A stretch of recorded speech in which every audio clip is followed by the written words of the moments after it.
I never want it to come off as me being ungrateful for the opportunities I have. I can also be having the greatest time and simultaneously wishing people would stop sending me death threats. Rachel Zegler just went from Disney princess to damage control queen.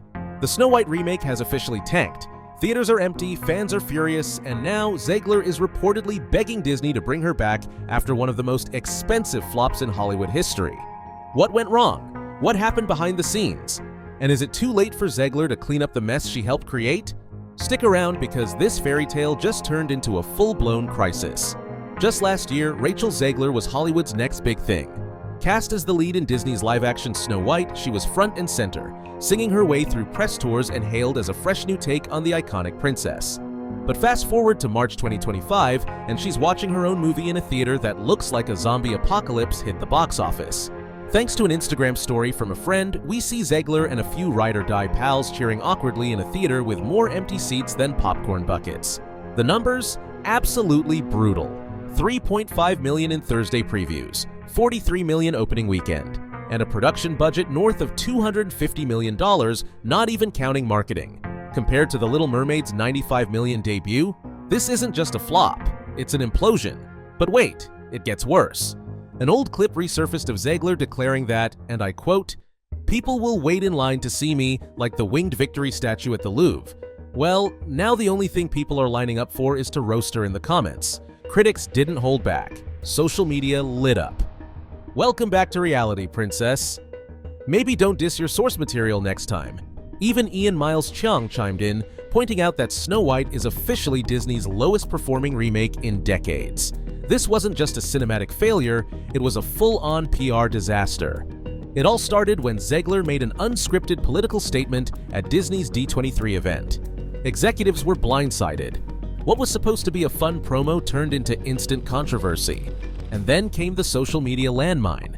Just days before the premiere, Zegler posted, "May Trump supporters never know peace." That one sentence sent Disney into full meltdown mode. Internally, producer Mark Platt, yes, the Mark Platt, reportedly flew out to meet with Zegler in person. Twice. The result? Zegler was asked to work with a Disney-paid social media consultant to pre-approve every single post. That's how serious it got. And what about her co-star, Gal Gadot? Fans noticed something strange. Zegler posted a sentimental thank you post about the Snow White cast and crew, but left out Gal Gadot entirely. No mention, no photo, nothing. Was it just an oversight? Maybe. But coming off the heels of Oscar night tension and a shady Instagram comment calling Gadot a professional pageant queen, people started to suspect a feud. Turns out, behind the scenes, things were tense. Zegler publicly supported Palestine. Gadot, an Israeli military veteran, became a target online, and Disney had to ramp up her security. Sources say Zegler's posts made things worse, drawing attention to an already delicate situation and dividing fans and the cast even further. Let's not forget the Seven Dwarfs controversy. Peter Dinklage publicly blasted Disney for being progressive in some ways, like casting a Latina Snow White, but still telling a story about dwarfs living in caves. Disney panicked and replaced the classic characters with CGI humanoid stand-ins that looked like awkward NPCs from a forgotten video game. The response? Instant backlash. Dwarf actors called out Disney for erasing potential roles. Fans mocked the designs, memes flooded the internet. Even supporters of inclusion felt like Disney's strategy was clumsy and performative. It was just one more PR nightmare stacked on top of an already crumbling castle. Now, the big twist.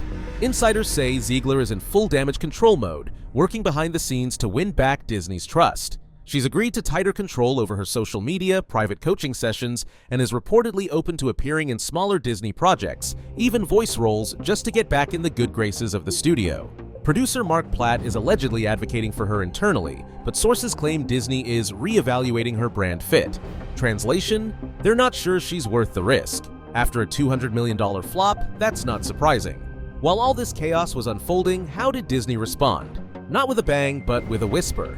Instead of the usual red carpet, glitzy press junkets, and primetime premieres, Disney quietly rolled out Snow White like they were trying to hide it under a rug. Disney not only allowing, but pretty much encouraging everyone to just use Rachel Zegler as a scapegoat for why Snow White is not going to do well is fucking annoying. Y'all had no good intention when making this film. You don't even really care how it does, do you?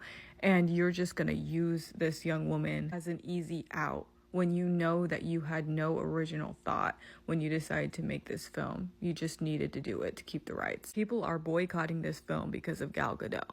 People are boycotting it for Rachel for stupid fucking reason. Just fucking racism. Literally in the comments calling her Snow Brown and shit. Like, what the fuck is wrong with you, first of all? And then the people less loud about their racism want to talk about it's because she has no respect for the film or whatever. The US premiere, a low-key daytime screening at El Capitan Theatre. The European premiere, not in London's Leicester Square, but at a remote castle in northern Spain. No big media, no fanfare, barely a press cycle. That's not just unusual, that's calculated. Industry insiders believe Disney was bracing for impact. They didn't want headlines, they didn't want interviews, they wanted it over. For a $270 million film, that's practically a white flag. But here's the bigger question. Is Snow White just a one-off flop? Or is it the latest sign that Disney's magic is wearing off? From the Marvels to Indiana Jones to Haunted Mansion, Disney's recent box office record is looking more like a losing streak. Audiences are getting harder to impress. They're fed up with bad writing, clumsy messaging, and movies that feel more like Twitter threads than timeless stories.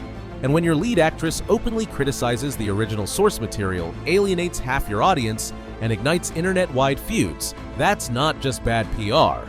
It's brand suicide. Zegler may be trying to patch things up now, but the damage is done. And Disney? They're quietly shifting focus, betting big on safe sequels and nostalgia plays like Inside Out 2 and Toy Story 5. If anything, Snow White has become the ultimate cautionary tale.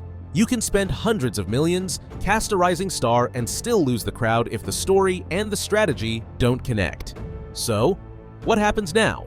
Rachel Zegler is still young, talented, and has time to bounce back, but it's going to take more than damage control and curated Instagram captions to fix this. Her next few choices? They're going to define whether she becomes the next Anne Hathaway, or the next cautionary footnote in a studio boardroom PowerPoint. As for Disney, they're on thin ice. The public isn't buying flashy remakes without heart, they want sincerity, quality, authentic storytelling, not politically charged sound bites disguised as screenplays. Studios across Hollywood are now watching Snow White like a case study. Can you market around backlash? What happens when your lead becomes the controversy? And how far is too far before audiences check out completely? One thing's for sure, this isn't just about Rachel Zegler anymore. This is about the future of big-budget cinema, celebrity accountability, and what happens when the brand loses the audience. If you're a rising star in Hollywood, this is the masterclass in what not to do. Anyway, this concludes today's video. Be sure to subscribe to LoafTube for future celebrity videos, and turn on that post notification bell so you don't miss out on any future uploads. Until then, see you in the next one.